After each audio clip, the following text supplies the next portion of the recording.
So we're looking at one specific group today. Group 132. And it's got some interesting contenders. Eminem's The Slim Shady LP. Okay. Faithless with Reverence. Classic. Everything But the Girl, Walking Wounded. And Faith No More's We Care a Lot. Wow. Okay. That's quite a mix. So the goal is to figure out why they got ranked the way they did. Exactly. How did the raw rap album end up beating, say, the big dance album? What was the thinking? Let's get into it then. Who came out on top? Number one, advancing easily, was Eminem.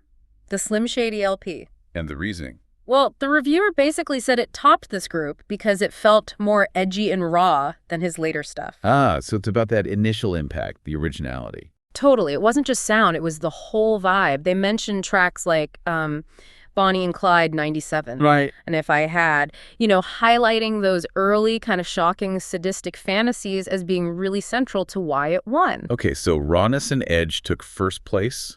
What about second? Who got the other qualifying spot? That went to Faithless with Reverence. And what's interesting is the criteria kind of shifted. How so? If Eminem won on being edgy, Faithless got through based on, deliberate construction.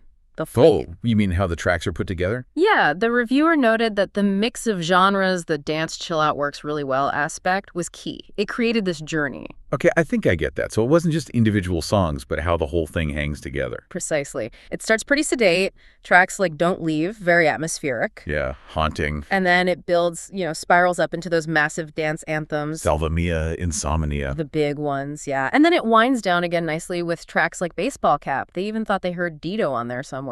Huh, maybe. So that dynamic range, that energy management, that's what got it second place. That's the idea. And actually, that lack of dynamic range is kind of why the third place album didn't make it. Okay, who was third? Everything But the Girl with Walking Wounded, which is, a pretty foundational album in its own right. Absolutely. Drum and bass vocals. But the comment was, under this repeated listening thing, it actually felt even more chilled than Faithless. Wait, hang on. Isn't that the whole point of Walking Wounded?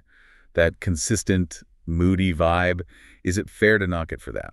Well, that's the thing about this kind of subjective contest, isn't it? The reviewer's take was that for this format, the consistency became a negative. No. It lacked the uppers, the peaks to balance out the come-down feeling. So over multiple listens, that constant mood started to feel, well, the word used was absent. Absent. Wow. So consistency worked against it here. It needed more variety to keep the listener engaged through repeated plays. Seems so. It just didn't manage the energy in the way Faithless did, according to this ranking. Okay, that makes sense in the context of this quest. Yeah. Which leaves fourth place. Faith No More. We Care a Lot. I am a bit surprised they ended up last. They're usually praised for mixing things up. Yeah, but the issue here seemed pretty straightforward. Consistency across the whole album. The first half was criticized for dragging a bit. Ah, okay. So it wasn't bad, just uneven. Pretty much. It apparently picked up in the second half, specifically mentioning tracks like As the Worm Turns as being stronger. But a strong finish couldn't save a slow start, huh? Not in this group, no. So just to recap the final order, first Eminem for that raw impact. Right. Second, Faithless for the flow and coherence. Got it. Third, EBTG, maybe too consistent, lacking dynamic contrast.